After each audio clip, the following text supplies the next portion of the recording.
दिल्ली के लिए साल 2025 की शुरुआत दिल्ली की सर्दी के साथ साथ राजनीतिक तपिश से हुई। साल की शुरुआत में ही दिल्ली के विधानसभा चुनाव हुए और इस चुनाव में भारतीय जनता पार्टी ने आम आदमी पार्टी को सत्ता से बाहर कर दिया। 27 साल बाद दिल्ली की सत्ता पर काबिज हो गए। बीजेपी ने रेखा गुप्ता को दिल्ली का मुख्यमंत्री बनाया और सत्ता संभालने के बाद से ही बीजेपी ने ताबड़तोड़ फैसले लेने शुरू किए।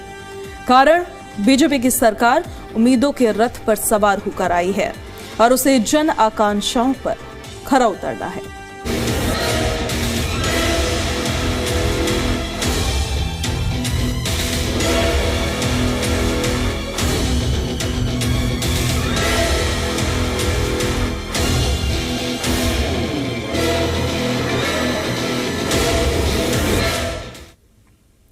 रेखा सरकार ने अपने पहले बजट में ही लंबी छलांग लगाई। सरकार ने पिछले वित्तीय वर्ष की तुलना में 31% से ज्यादा का बजट पेश किया। इसे दिल्ली के लिए एक बड़ी कामयाबी के तौर पर देखा गया। सत्ता संभालने के बाद दिल्ली के मुख्यमंत्री रेखा गुप्ता ने नई सरकार का पहला बजट पेश किया। नई सरकार ने 1 लाख करोड़ का बजट पेश करते हुए महिलाओं, युवाओं, व्यापारियों सहित आम लोगों के लिए ऐलानों की झड़ी लगा दी। रेखा सरकार का पहला बजट 1 लाख करोड़ का रहा। 2024-25 की तुलना में ये 31.5% ज्यादा बजट में अलग अलग मदों में राशि का आवंटन हुआ।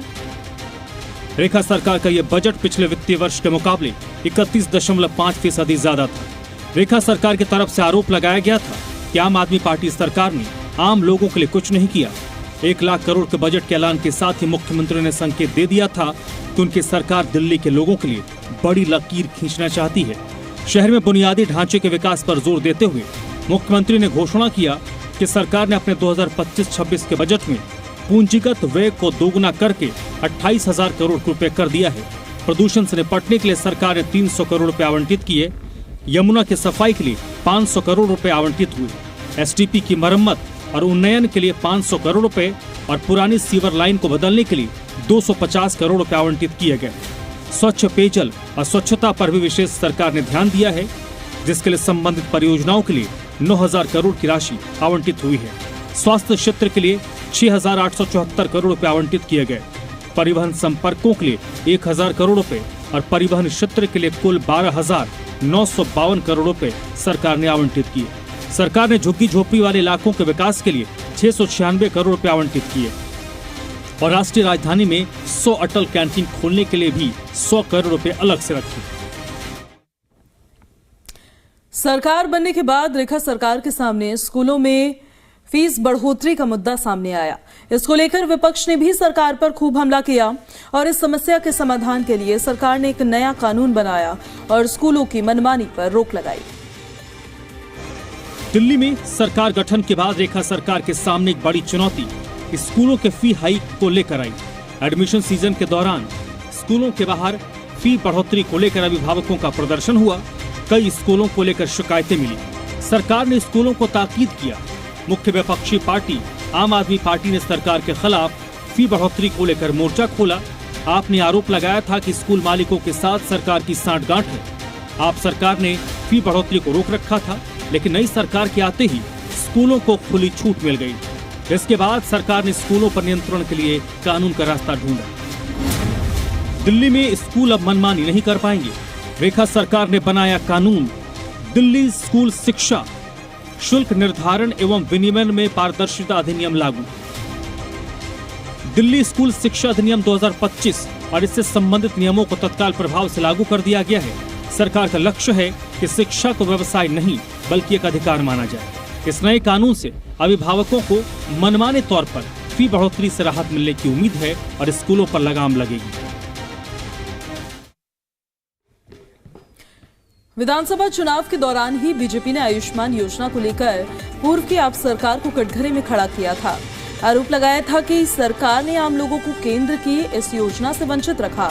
बीजेपी ने वादा किया कि सरकार बनने के तुरंत बाद ही इस योजना को लागू किया जाएगा।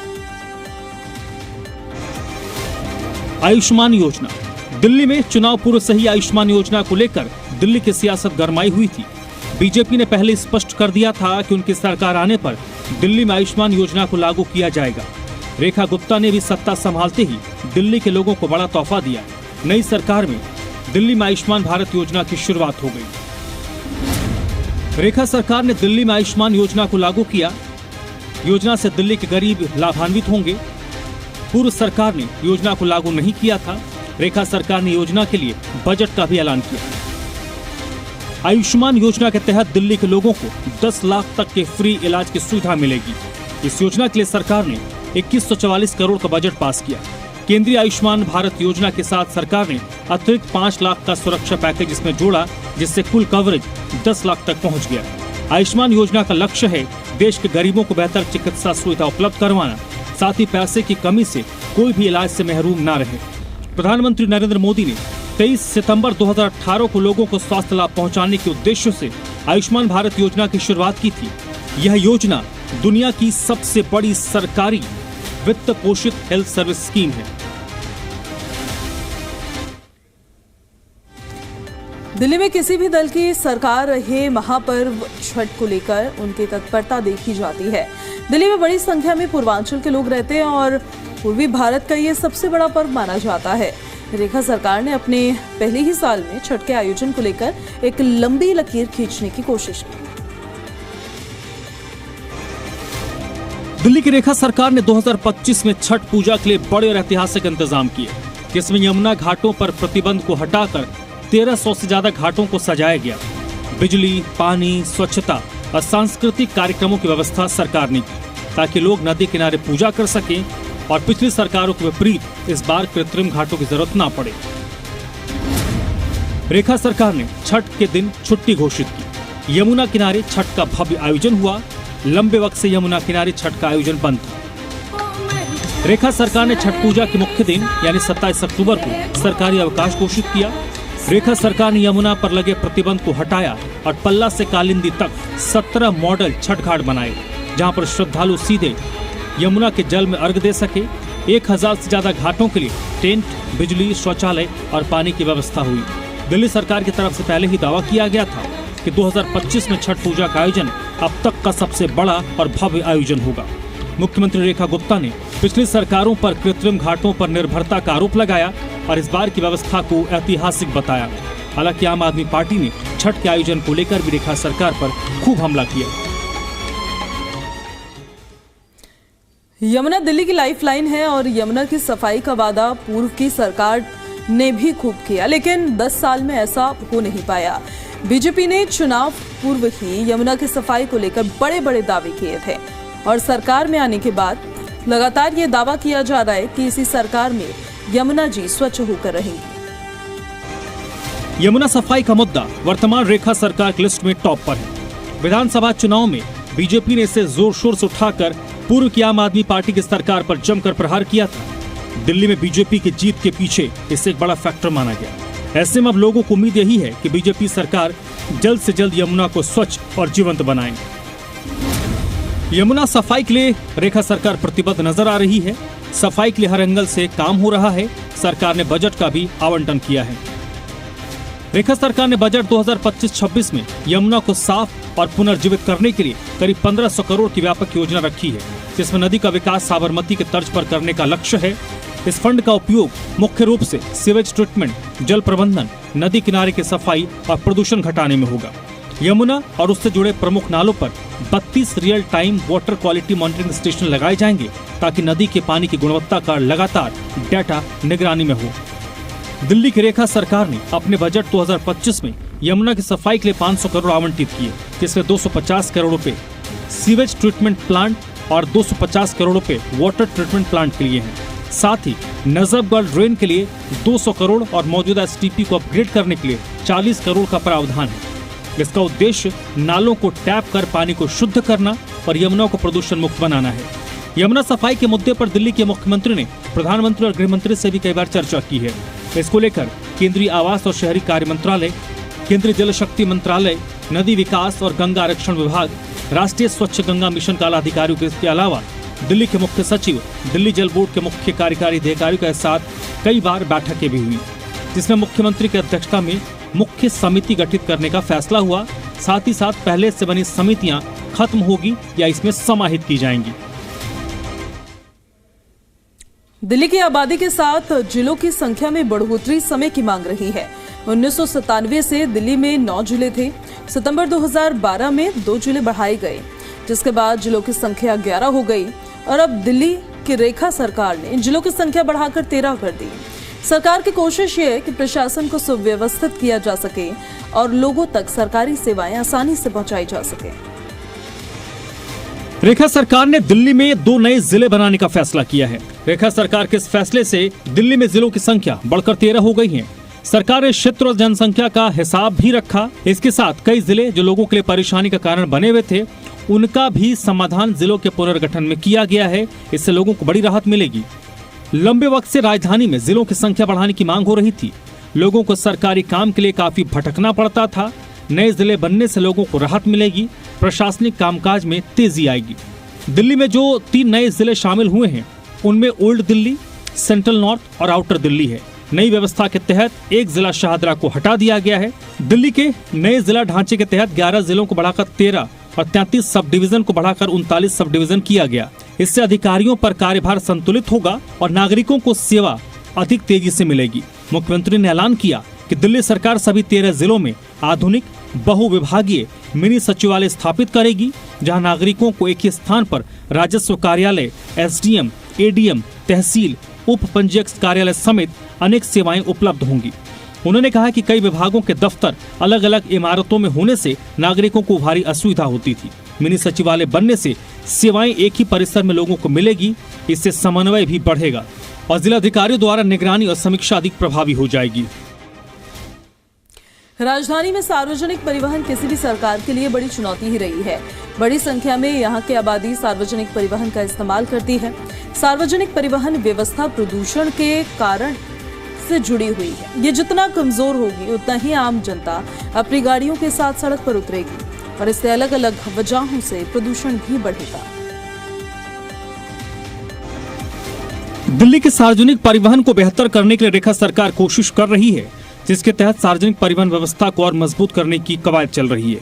रेखा सरकार इलेक्ट्रिक वाहनों को बढ़ावा दे रही है और नए साल में नई परिवहन नीति भी ला रही है, जिसमें हर सेक्टर का ख्याल रखा गया है। 2026 तक डीटीसी के बेड़े को इलेक्ट्रिक में शिफ्ट करने का प्लान है। मेट्रो के नए फेज को केंद्र से मंजूरी मिल गई है। 12,015 करोड़ का बजट भी मंजूर हो गया है। 3 साल में 13 नए मेट्रो स्टेशन बनेंगे। प्राइवेट कंपनियों को भी मौका देने पर विचार हो रहा है। रेखा सरकार चार्जिंग इंफ्रास्ट्रक्चर और सब्सिडी पर जोर दे रही है ताकि दिल्ली ईवी राजधानी बने। नया साल आने से पहले मेट्रो के विस्तार को लेकर केंद्र ने बड़ा ऐलान किया। इसके लिए 12,015 करोड़ का बजट दिया गया। इसमें 3 साल के अंदर 13 नए मेट्रो स्टेशन बनेंगे। सरकार 2026 तक डीटीसी के बेड़े को इलेक्ट्रिक पर शिफ्ट करने का काम कर रही है और इस पर काम शुरू भी हो गया। डीटीसी के बेड़े में इलेक्ट्रिक बसें लगातार शामिल हो रही हैं। अब तक 1500 के करीब बसें बेड़े में आ चुकी हैं। इसके साथ ही सरकार ने फैसला किया है कि 1 अप्रैल 2026 से दिल्ली की 100% बस सेवा सीधे डीटीसी के नियंत्रण में होगी। उम्मीद है सार्वजनिक परिवहन को इससे फायदा होगा। सरकार ओला, उबर जैसी कंपनियों के साथ मिलकर इलेक्ट्रिक प्रदूषण मुक्त शेयरिंग बसें चलाने की संभावनाओं पर भी विचार कर रही है। विभिन्न परिवहन एजेंसियों में समन्वय के साथ एकीकृत महानगर परिवहन प्राधिकरण उमटा के गठन की भी सरकार योजना बना रही है। के लिए हर इंसान को चाहिए हवा, पानी और खाना। साल खत्म होने से पहले दिल्ली के गरीबों के बारे में सोचते हुए रेखा सरकार ने एक ऐसी योजना की शुरुआत की जिसके तहत दिल्ली के गरीब लोगों को महज 5 रुपए में भरपेट खाना मिलेगा। सरकार ने योजना का नाम अपने शिखर पुरुष भारत रत्न पूर्व प्रधानमंत्री अटल बिहारी वाजपेयी के नाम पर रखा।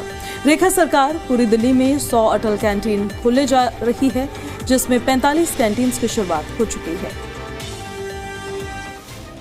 गरीबों के लिए 2 वक्त की रोटी का इंतजाम करना किसी संघर्ष से कम नहीं होता। अब दिल्ली सरकार ने अटल कैंटीन के रूप में ऐसा कदम उठाया है जिसका मकसद है कि कोई भी खाली पेट ना सोए।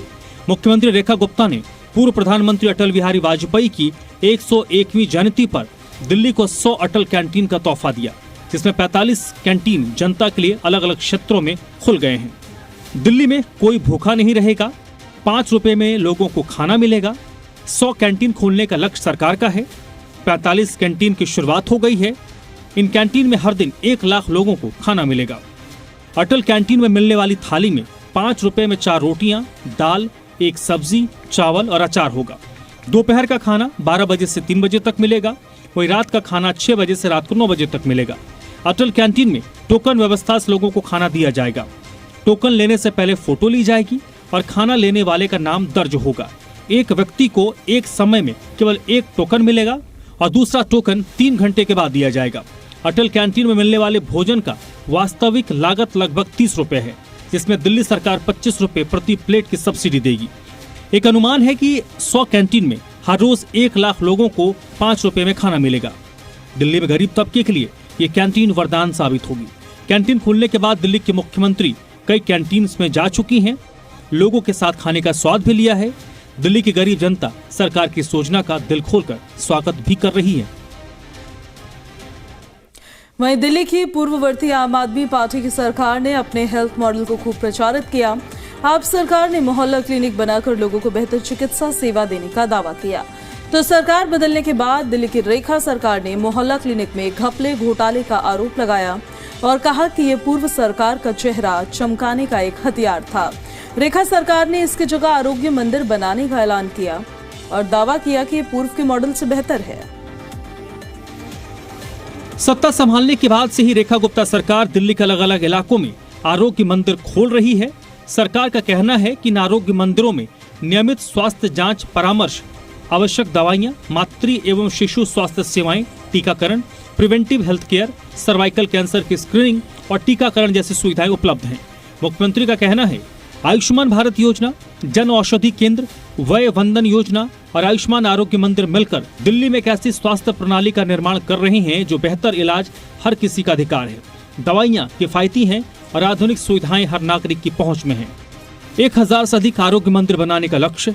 हर विधानसभा में बनेंगे 15 आरोग्य मंदिर। इनके बनने से बड़े अस्पतालों में भीड़ कम होगी, गरीबों के समय और पैसे की बचत होगी। रेखा सरकार दिल्ली में 1000 से ज्यादा आरोग्य मंदिर बनाने के लक्ष्य के साथ आगे बढ़ रही है, जिसमें हर विधानसभा में 15 आरोग्य मंदिर स्थापित होंगे। मोहल्ला क्लिनिक और आरोग्य मंदिर को तुलनात्मक नजरिए से देखें तो मोहल्ला क्लिनिक छोटी बीमारियों के लिए छोटा इलाज केंद्र था, जबकि आरोग्य मंदिर प्राथमिक स्वास्थ्य केंद्र की तरह है। आरोग्य मंदिर में ज्यादा जांच की सुविधा है, यहाँ हर उम्र के लोगों का इलाज होता है। इसका जुड़ाव सीधे सरकारी अस्पतालों से है। लंबे समय की बीमारी जैसे बीपी, शुगर का भी इलाज की व्यवस्था है। मोहल्ला क्लिनिक में आमतौर पर 1 डॉक्टर होते थे, जबकि आरोग्य मंदिर में MBBS डॉक्टर और हेल्थ स्टाफ की सुविधा है। दिल्ली की रेखा गुप्ता सरकार ने राज्य के छात्र छात्राओं और युवाओं के लिए भी कई बड़े फैसले किए, जिसके दूरगामी परिणाम देखने को मिलेंगे।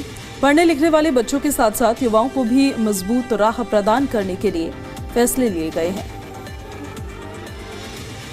दिल्ली सरकार ने छात्रों को नौकरी मांगने वालों के बजाय नौकरी देने वाला बनाने के उद्देश्य से सरकारी स्कूलों में कौशल विकास की क्लासेस शुरू की हैं। छात्र छात्राओं के लिए नई इनोवेशन की शुरुआत, बच्चों को स्किल्ड बनाने की कोशिश, युवाओं के लिए मुख्यमंत्री इंटर्नशिप प्रोग्राम की शुरुआत। इन योजनाओं में न्यू साइंस ऑफ लिविंग और राष्ट्र नीति जैसे नए पाठ्यक्रम शामिल हैं, जो छात्रों को आर्टिफिशियल इंटेलिजेंस, व्यावसायिक विषयों जैसे IT, रिटेल, हेल्थ केयर में प्रशिक्षित करेंगे। साथ ही कौशल बोध जैसे कार्यक्रम में शुरू किए गए हैं। सरकार की कोशिश छात्रों को नौकरी के लिए तैयार करना है और उन्हें उद्यमी बनाना है। एकेडमिक शिक्षा के साथ साथ उन्हें हाथों हाथ अनुभव देना।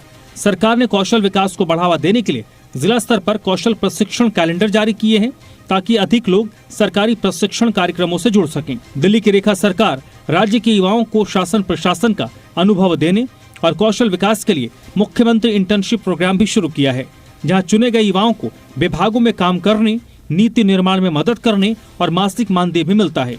दिल्ली में 87 युवाओं को 20,000 प्रति माह का लाभ इस योजना के तहत हासिल हो रहा है।